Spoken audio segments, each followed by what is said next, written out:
Warning: the following podcast contains violent scenes that may be unsettling to some listeners. Listener discretion is advised.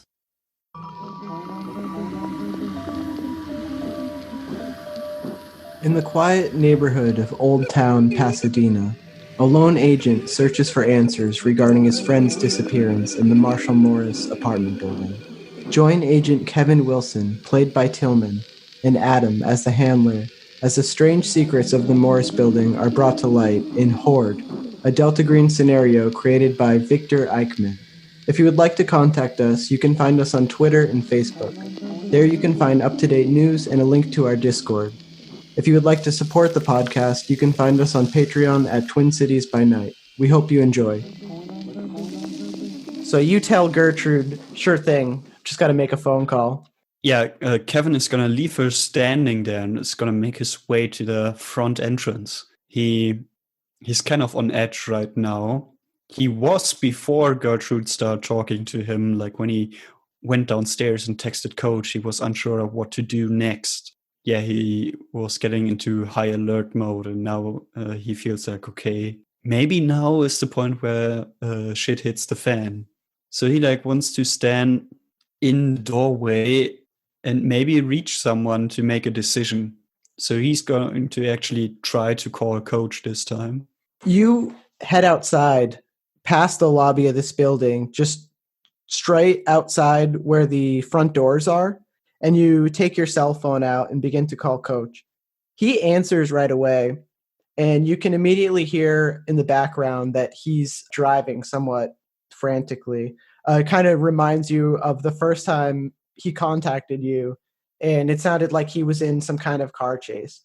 So you can just hear like the revving of his truck in the background. Wilson, I got important news for you. Yeah, okay. You go first. It has to do with those pictures you just sent me. I was digging into the woman who lived on the top apartment, Rosa Hawkins. So I talked to somebody who was able to hack into her psychiatrist's computer files, and he sent them over to me, and I got some kind of weird stuff here that I wanted to share with you in regards to that doll image that you just sent me.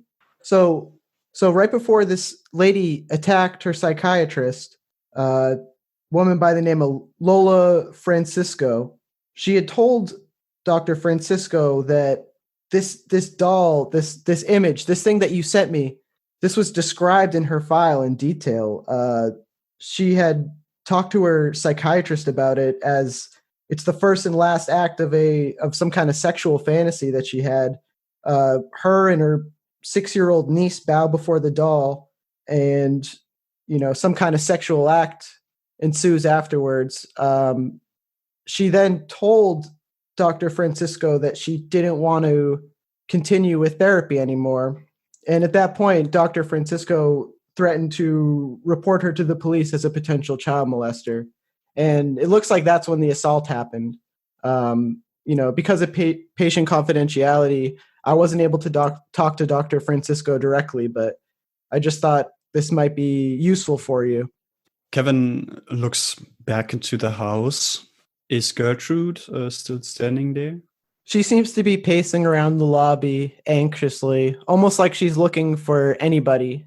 Yeah, Kevin can't remember right now if she's the one with the good hearing or not. So he says to Coach, "That's excellent news, Coach. You know about the apartment I was trying to get here?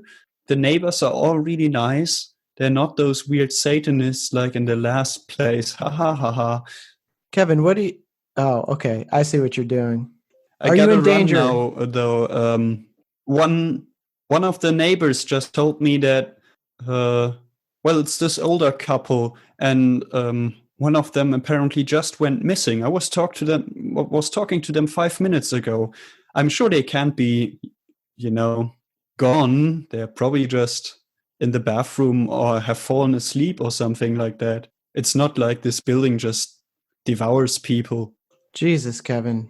Okay, get a grip on what's happening and call me back as soon as you can. Look, do you think you're in any kind of danger right now?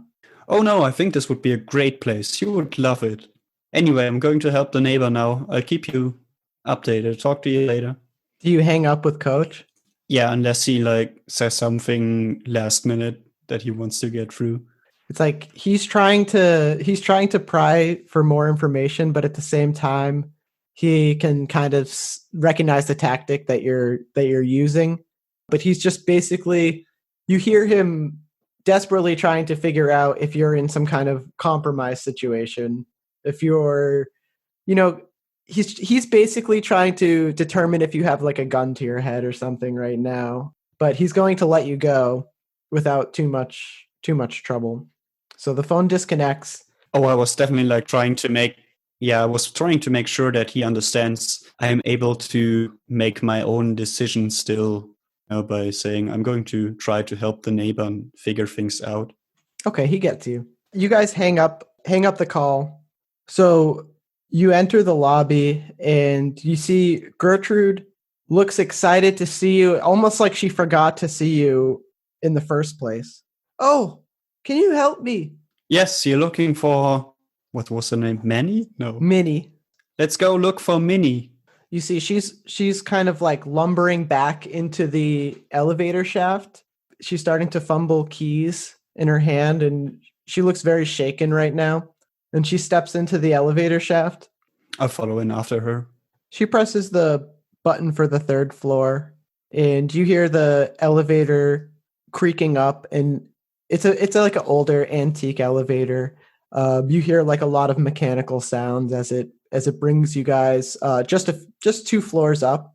Still, it's like it takes longer than most like office building elevators. It's just kind of like a experience. It looks almost like Victorian style with like golden bars and just like kind of ornate red carpet. It's like made out of this velvety material. It has a little bit of a stale smell in there, and you're just like noticing how Gertrude is kind of just like fumbling her keys and just talking to herself. Oh dear, oh dear. You guys arrive on the 3rd floor, and the elevator door swings open or slides open, and you're out front of Gertrude and Minnie's apartment on the 3rd floor. So when did you last see Minnie? We were just talking a few minutes ago. She went to the bathroom, and I went to the bathroom, and when I came back, she was gone, and she didn't go anywhere. We don't leave. You need to find her. I heard her in there. Okay, let's take a look. Did you hear the doorway go though when you were in the bathroom? No, I just heard her. She was asking me to feed her fish. Okay. Yeah, let's go inside. She unlocks the door to the apartment, and the both of you enter through the doorway. First her, you following her. And it looks the same as when you saw it just maybe less than an hour ago even. But you don't notice Minnie around. You see the TV still blaring in the background. The piles of things are still there. And Gertrude is just kind of looking at you, worried, somewhat expectantly. Let's check through the rooms real quick. She's not here in your living room. Where's your fish tank? Is she maybe in the kitchen? Well, I've already looked. I can't find her. I feel dizzy. I feel lightheaded. Okay, please sit down here on the couch. Her fish tank is that way. Can you tell me where the kitchen is? I'm going to get you some water. Please just sit down and relax. I'm here to help you. She points towards a corner of the room that looks to be completely obfuscated by the piles of things, just completely blocked. But judging from the layout of the other apartments, you guess that she's pointing to the kitchen and where the fridge is. But still, it's so hard to make out what is actually behind these just towers of junk. And you can see where they've kind of cleared out paths. There's a cleared out path that goes straight down to where their bedrooms are. And you see that they've kind of cleared out a walking area to get to the bathroom. But the kitchen looks almost buried. Right. Do you see like a cup or a glass on a stand somewhere or on the floor? Yeah, you see just a dirty glass on the coffee table that looks like just the one that Gertrude's been using. It's just a yellow tinted, very old glass cup. Okay, I'm going to get her some water in the bathroom then from the bathroom sink. So even though they've cleared these trails for you to get to the essential rooms of the apartment, you still find yourself just exerting a lot of effort to get to the bathroom. You're stepping over things, you feel like you're putting yourself through small spaces. And it's just the closer you get to the bathroom, the more you're able to really see the true extent of this just maze of junk. And Yeah, I probably feel like I'm about to kill myself again because I bump into something and then I'm getting, well, beaten by book stacks and whatnot and just collapse on the floor. And it's not like Minnie can help me up. when you trip and you kind of get your bearings again, you look up and you feel very disoriented. You feel like you lost track of the directions of this room, and it's just everything is just so messy that you can't even see back to where Gertrude was, back to where like the entrance of this apartment was, and where the living room style area where they sat on the couch and watched TV was. And you feel somewhat alarmed for a second as you squint your eyes and try to take a look around the room. And you hear this voice call out to you, "Feed my fish, dear." Ah, that's bad. Now I'm stuck in the fourth dimension. Yeah, what do I see around me? Like besides stuff, is there still like a cleared path that I can move along? Or is it kind of completely obstructed right now? It looks completely obstructed right now. You don't know if you falling had maybe knocked things into the path or just created a disarray out of all of these objects to the point where you can no longer see like the direction that you were headed. And to feel this way inside of a small space is like a very jarring experience for Kevin, who's seen his fair share of hordes and seen his fair share of messy houses and buildings in disarray. You feel your heart beginning to beat fast as you see in the corner of your eye, past a mountain of junk, a collection of fluorescent fish tanks. And you see that there's this kind of open space that they exist beyond the junk. And it seems like it's just implanted from somewhere else almost. It's just like it's a stark contrast to the surrounding area of just mess and junk and nothing of value. You see these refrigerators. It's like a small mini fridge, and then another small mini fridge on top of that, and then like a separate, like maybe like looks like a meat freezer. And then you just see like these 4 almost tropical fish tanks kind of stacked on top of each other. Can I, grab some loose stuff to pile up beneath me to get a better look, or maybe like get a look above all the piles of junk around me to see how I can get there? Yeah, sure. It's not that difficult for you. You kind of just move some things aside and you stand up on what looks to be like a broken stool. And you're able to kind of just peek over this one pillar of junk. And you can see the bright glow of these fish tanks with maybe 6 or 7 of these brightly colored yellow fish that are all dead and floating upside down on the top of the water. And you hear this generator buzz sound from the fish tanks. So can I get like a close look at them? Yeah, you can get as close as you want, and you even feel like you could approach it, with a little effort. Yeah, I definitely want to do that. Also, the fridge situation is weird. Why does anyone need so many fridges? So you walk over and you're stepping in this clearing, and you feel the sensation of just having your feet on a flat ground again. And you see these 2 mini fridges in front of you and this white meat freezer that's discolored from rust and oxidation and age. I take a look into the freezer and the fridges first. Are they turned on? They seem to be turned on. You first open the mini fridge, and the fridge part of it seems to be empty, and there's this small shelf freezer part on the top of this mini fridge. And when you open that part to look inside, you see two frozen dead cats. Kevin rolls his eyes pretty hard and closes up the fridge again. I'm sure maybe he hasn't seen it himself, but he's heard stories from like the other people on his department, of like people who, for whatever reason, maybe they accidentally actually killed a pet on the road, and they like hid the bodies but felt bad, and it ended up in the freezer in some weird conundrum situation. He wasn't really expecting that, but yeah, it fits together in his head that these two would keep their cats around after they died or something stupid like that. But with morbid interest, he's going to check out the other fridge and the freezer anyway. The other fridge is empty, and you open the meat freezer, and lo and behold, you find quite a few dead and frozen pets, primarily cats. Jeez. Kevin would say that out loud, close it up again, like try to wipe the hand that he used to open these things on his jeans or whatever. Or shorts. I mean, this is summertime, so his attention goes back to the fish tanks, though. The yellow fish are just floating on the top of this water as this bright light from the tank shines down on them.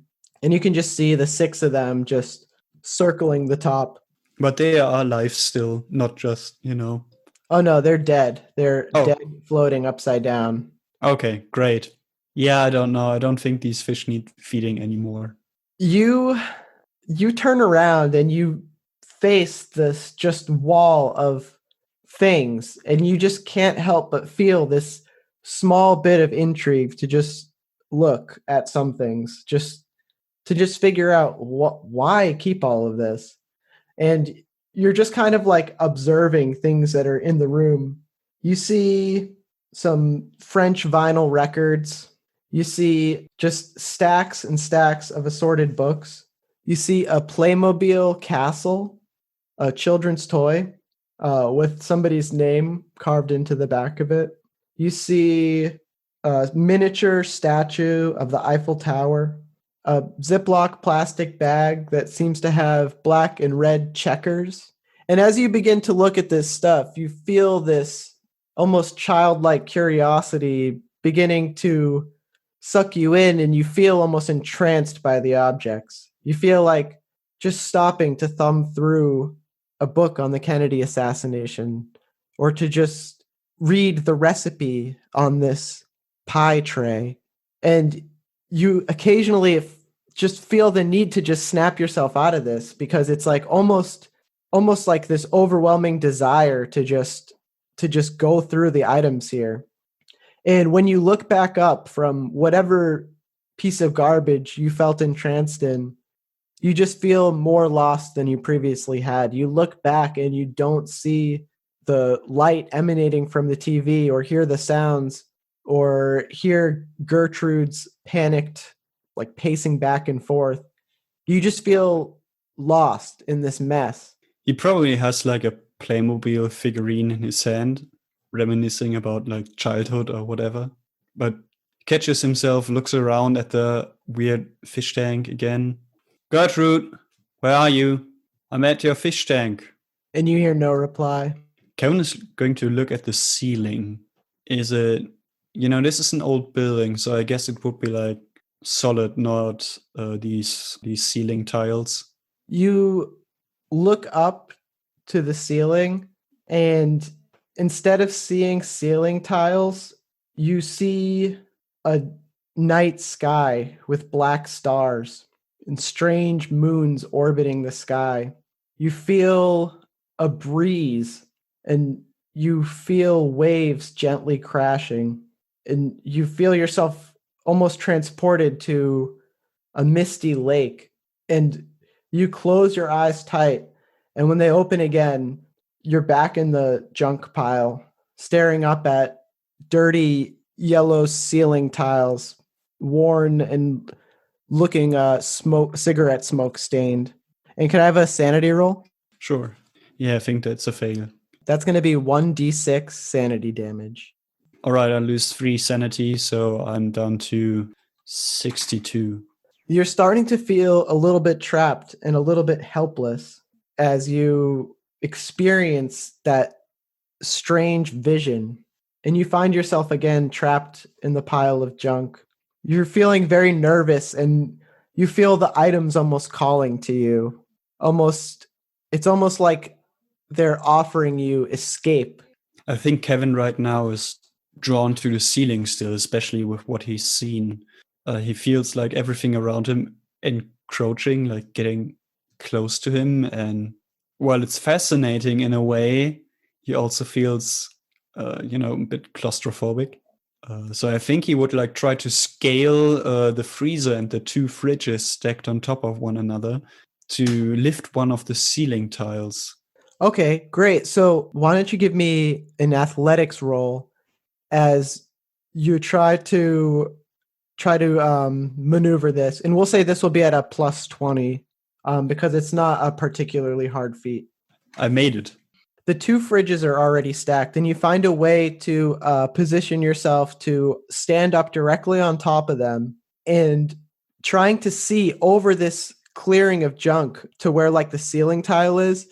You see that certain parts actually most of this apartment at this point is just floor to ceiling junk.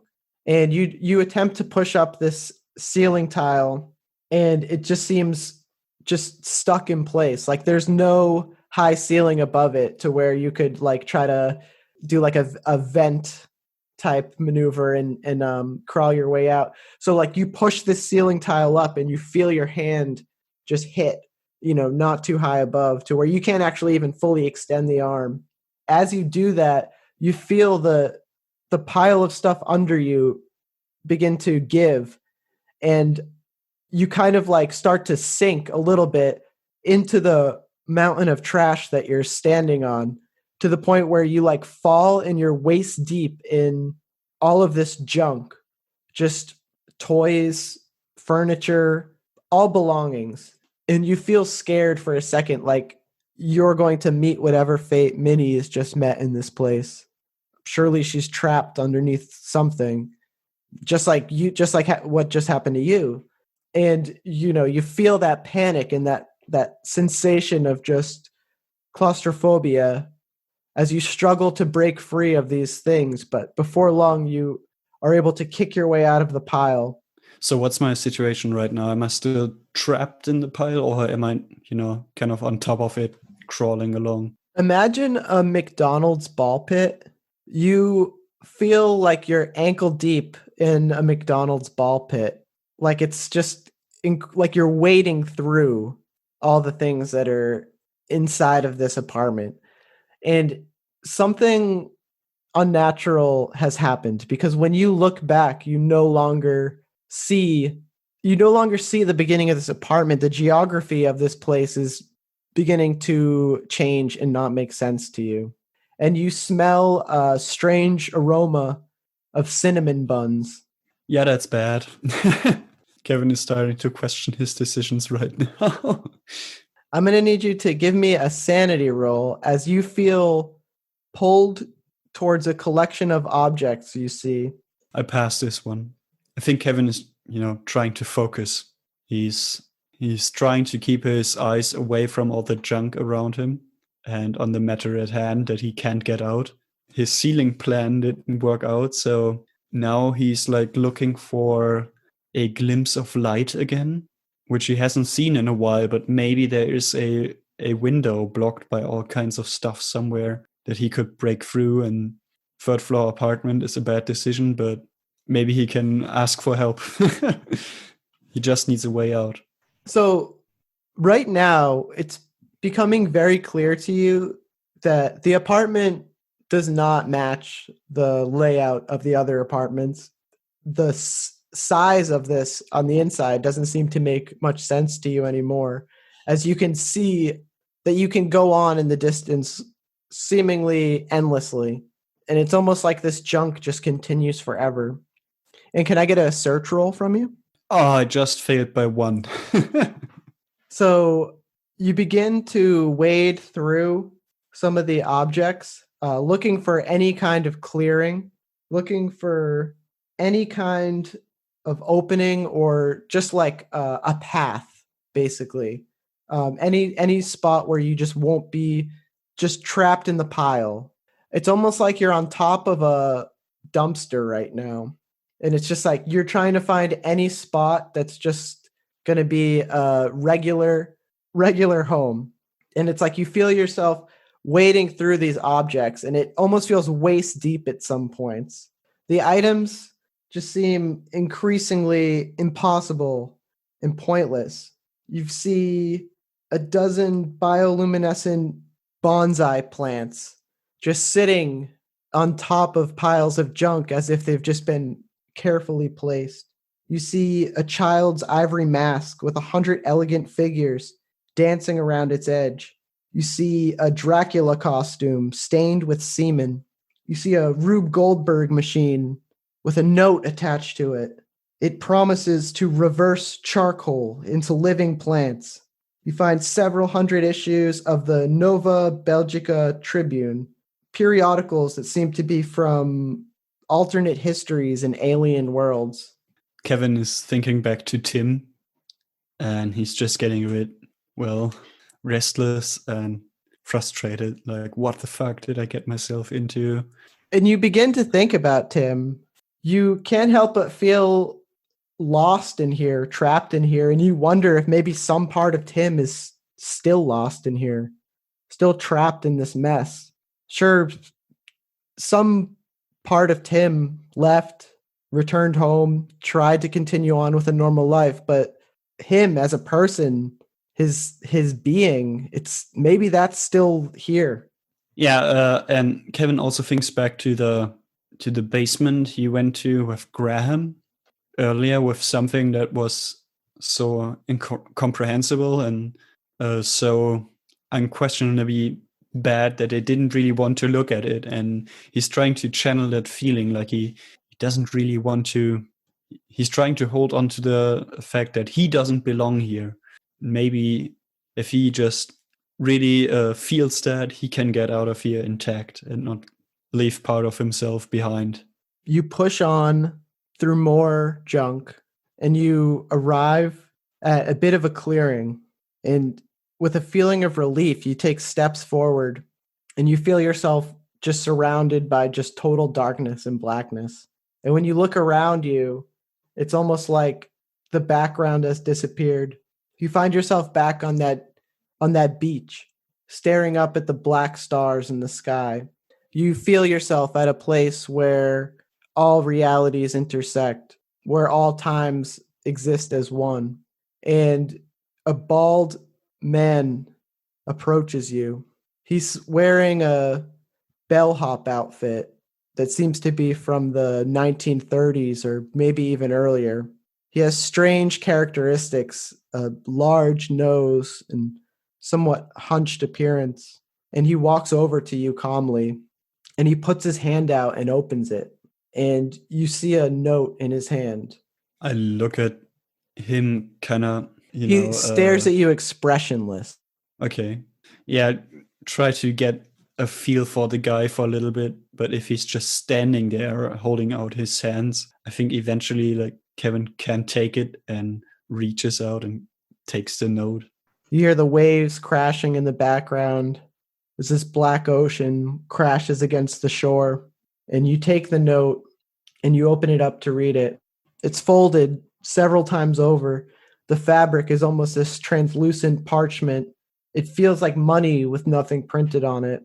And in a slanted cursive writing, you read, "The Queen allows passage to meet the King." You flip over to the back, and written in the same handwriting, it says, "You have been chosen to organize the collection for the museum."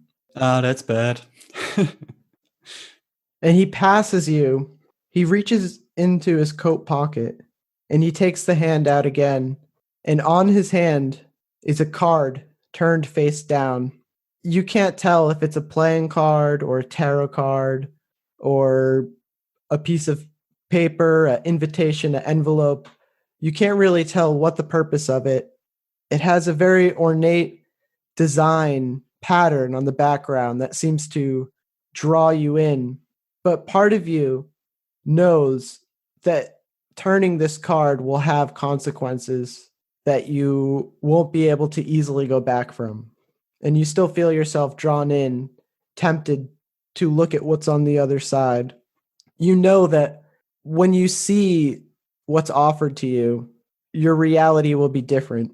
It's like seeing a sign and you contemplate if it's a choice you want to make. You contemplate if this is what Tim did. But it feels like almost he made the right choice in this moment. Like the price you pay for absolute truth is worth it because it's just total freedom. What do you do? Ooh, this is a weird turning point. So we are still at this beach, right? With the night sky, Yes. the strange night sky, and this hunchback. Yes, you guys are still at the beach. Kevin holds up the note and points at the thing with the collection and asks the guy, "What does this mean?" He just stares at you blankly. Why don't you talk? He's staring at you still unfazed as you begin to grow more uncomfortable, as you begin to take in the surrounding and the unnaturalness of the situation. I'm following the steps of my friend Tim. Was he here? You feel frustrated as everything you ask is just greeted with the same empty look. Yeah, Kevin is confused right now. He feels like he's in between words in a way. He desperately really wants to like be home right now. He wants to be with Graham and his wife, and he wants to call Coach again and tell him, yeah, everything is okay, nothing exciting happened. But also this whole situation is like super intriguing to him. He understands if Tim came here and saw all these surroundings, he would have known this is something big and maybe this can really help out the organization. Maybe I can learn something very valuable and important. But then again, Tim he's lost his mind. The waves continue to crash on these shores, and the man with his hand extended with the card, he looks at you for a moment longer and closes the hand with the card inside of it. Hey, I didn't make my decision. Why don't you just talk to me? He begins to trudge away in this almost automaton-like manner, just walking along the shores of these waters. You feel yourself snap back into a sense of reality, and you find yourself back in the Horde of this building, still surrounded by pitch darkness, yet not the same as the one you just saw at this beach. The image of those stars sits with you like a painful memory, but also like something from childhood that you're just now rediscovering. And as you begin to try to gain your bearings again, you see another strange collection that seems to be calling you forward. And as you look at it, not even like walking towards it, as you look at it, you can see buried in there what looks to be something resembling a mannequin's head. Does it remind me of the drawings from the artist in any way, or is it different?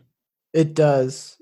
It seems like the source of these drawings. And even though you can only make out a glimpse of it, buried in between chair legs and old broomsticks, you know for certain that that is what Patrick recreated in his art, that that's what the children recreated in their playtime. And they called it the Queen, right? Yes. Do they still have the note, by the way? You don't. That's bad. You see a long strand of golden yellow hair sticking out of this pile of junk, a glob of gum connected to the hair in the same way that the children had put a glob of gum on the makeup doll. Can I like pull on it and try to dislodge it from the rest of the junk? You break it free from the rest of the junk. And as you hold it in your hands and you look into its face, you are filled with this sensation of just this world ending paranoia, this feeling of being truly awakened to the madness of the universe and of true understanding of this place that connects all things. And the part of you that is still Kevin, the part of you that still remains tethered to this reality, tells you to break it for your life. The thing in my hands? Yeah, it's almost like Medusa's stare. It's like you feel yourself fading as you look into its face. You feel yourself becoming corrupted by it. I try to rip out the hair strands and then find the heaviest blunt object around me and smash it. So you begin to tug out these strands of synthetic yellow blonde hair, and they fall to the floor like ribbons. And you place the bust on a surface, and you grab one of these chair legs, and you're getting ready to bludgeon this object. You see this green smoke starting to trickle out of it. And as you realize, or as you contemplate, that every person in this building and every person that visits this building is corrupted and haunted by this object, you just swing at it with all your might, and the porcelain head breaks. A faint whiff of the green smoke trickles out of it, and it has a powerful herbal smell like absinthe, and you feel almost sickeningly drunk when you breathe it. You cough for a few moments, and your eyes water, and as you regain your bearing, you find yourself again in the junk, but now a feeling of calmness passes over you. Yeah, I think Kevin is like taking a moment to regain his composure, to catch his breath, and he takes in his surroundings again. And is there still this weird pull to all kinds of random objects? Is it still this sensation of everything encroaching to him, or has he gotten back a sense of like normalcy? You've gotten back a sense of normalcy, but you still feel the potential that objects in this room are dangerous in the same kind of way. You're actually not sure. You start to think about how certain things in that room are definitely collections from the old women, but certain things in the room might as well be things that were copied over or something, things that just belong because of some bridge that was created, some rift in this apartment. And you think about the crack in the floor, and you think about ways to make it plausible in your head. And I need another sanity roll. Ah, shit, why did I think of things? I just need to smash them with Oh the yeah, chair I leg. forgot. You thought of some. That's a fail. Okay, 1d6 sanity damage. Yeah, that's bad. I rolled a 6. What happens if I reach my breaking point? Oh, well, that's pretty fun.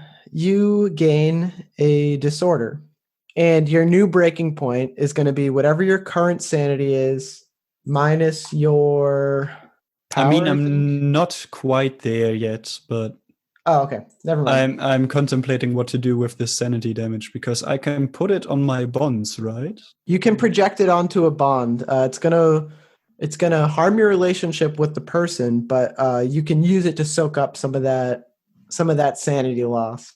Yeah, I think Kevin projects it onto the relationship with his wife every time from now on when she's like buying something without like consulting him, which he wouldn't need to do. But every time she gets a new dog toy or something, now he's like, "Why the fuck are you filling our house with all this bullshit?"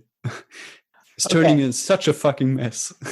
So basically, the way that we do this, okay, you need to reduce your willpower in a bond by 1d4, and then you get to test again if that's something you want to do. So, I mean, it's not without risks, because you could damage your relationship with your wife and still, lose sanity potentially, but it's like you get a redo at this at the expense of 1d4 with your wife's bond. Let's do it, because I'm liking my idea that Kevin now hates acquiring new things. I love it. Okay, and that's not great, but I rolled a 3 for the bond thing, so the score goes from 12 to 9. Is that correct? Yes, exactly. Okay, but I passed my sanity check. Cool. All right. Yeah, so you're able to fight off the crazy for this moment. And yeah, I can't wait to see how that plays out. I think Kevin is like in this weird state, when you get really frustrated with some mundane task, you gamify it in a way.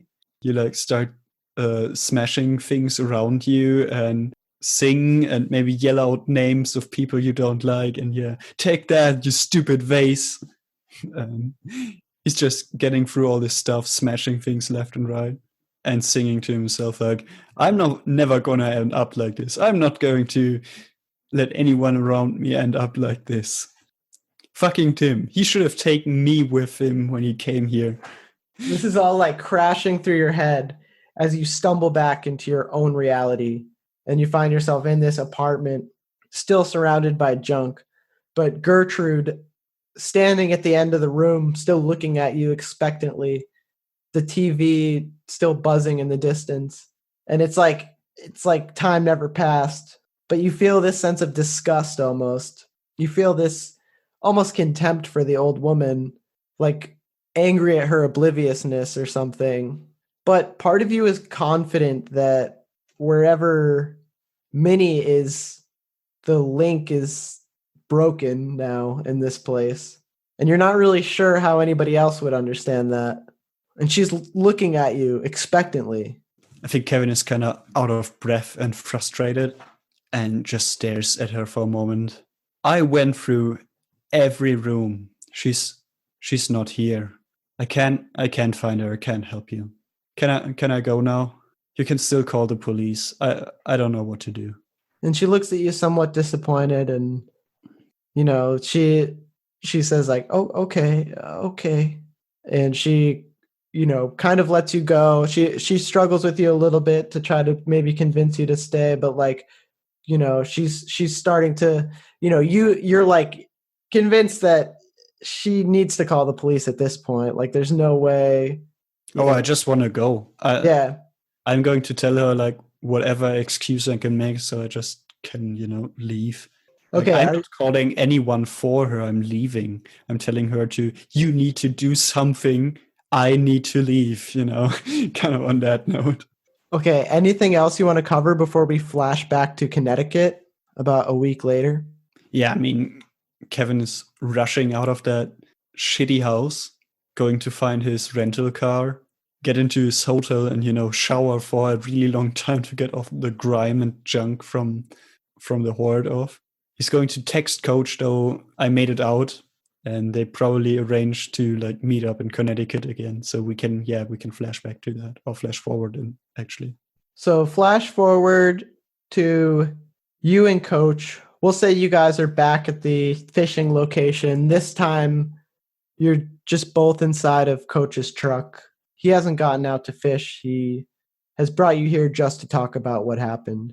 He lights up a cigarette and he pushes the pack to you to see if you want one. Nah, I'm good. I got enough crap in my lungs from back there. So what's going on? What can you tell me? Is any way we can help Tim? Anything we get out of this? No, I think I've made it worse for Tim actually. But hopefully that was for the better of most of us. And he kind of looks at you. He begins to talk and then he silences himself. Look, okay. I'm not sure why I know this. You have to trust me that I kind of understand it without having, actually understood it. I have a loose connection of things that I can tell you. This house has some sort of gateway to other places, and there is a collection of sorts. Really just a bunch of trash that these two women were hoarding. But I lost my sense of place in there. And suddenly I saw all kinds of wild artifacts.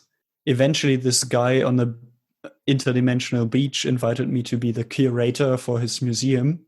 I didn't feel like it, and he left, and I was back in the Horde.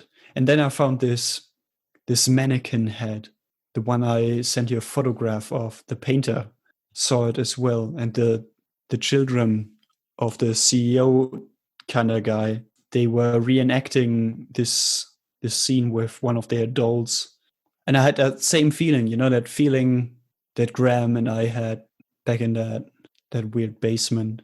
And I pulled through, and I broke the stupid mannequin thing. And I think in the process, and I'm not sure why I know this, I think in the process I cut the connection in a way between the two places. But this old lady, Minnie, and I think part of Tim, they're on the other side. Does anything of that make sense to you? I feel so stupid. Oh yeah, and the painter is gone too. He's probably on the other side as well. You see, he's like staring out the window, and he flicks a cigarette out, and he kind of just like rubs his hands together, just like kind of nervously, and he's like, "Okay, well, you broke it. Good. Okay, you broke it. Good. It's done the right thing then, son. It's good. Okay. All right. Okay." And he's like, can I get a HUMINT roll from you? 42 under 50. So you're watching him rationalize, and you learn something about Coach. You learn his process. You learn that the reason why he does what he does, the reason why he's involved in all this, is so he can put those feelings away, like you just watched him do, where he just kind of talks to himself for a little bit, and he's like, okay, like it's done. That's done. That's taken care of. And he's just kind of being very cold and very operational about all of it once he processes it. And then it's almost like this switch turns, and he's just regular Coach again. So, well, I don't know if should we tell Graham about this? Tell Marie about it? Or I don't know.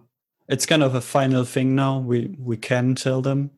I don't think they're going to like it, but I would feel bad withholding it and probably break down after like 2 weeks. So doesn't matter. We can just tell him. You're right. We're a team. Should all be on the same page. Yeah. We should tell them rather soon, actually. And then hopefully it will only be a short time where things are rough, and then it'll settle again. You and Coach spend a little bit of time together, just in the car. A lot of the time just in silence, just kind of thinking about what happened, about what the next steps are. When it starts to get dark, Coach drops you back off at your house. You're greeted by Haley and the dogs. She's excited to see you. She kisses you on the cheek, and you feel like she kisses you on the cheek, and you know that she just doesn't grasp the intensity of what just happened to you, obviously. She thinks you just went to that conference, probably had a very kind of boring time or whatever, and now you're back. And it's like, it's hard for you feel that want to just kind of like unload what you've been through, but you also just, you think for the better and don't. Yeah, he's feeling like the tension right now, but he's trying to like downplay it and say, oh, it's just jet lag and long couple of days. I just need some shut eye. Like, no, I don't want to talk about it. It's boring. And, he gets kind of grumpy and he feels bad for it, but he can't really do anything. So feeling kind of tired, you decide to retire for the night, and you find that you fall asleep very quickly. You find yourself transported into this dream. In this dream, this story plays out before you, a story of a king, and it doesn't make much sense to you. You wake up feeling somewhat groggy, and you see Haley asleep next to you, and you find yourself standing up and walking over to the window. You look outside, and in the night sky, you see the black stars shining down on you, and you look up at them before returning to bed. If you enjoyed this game of Delta Green, make sure to check out our other Delta Green one-shots. We have several listed now and more to come soon.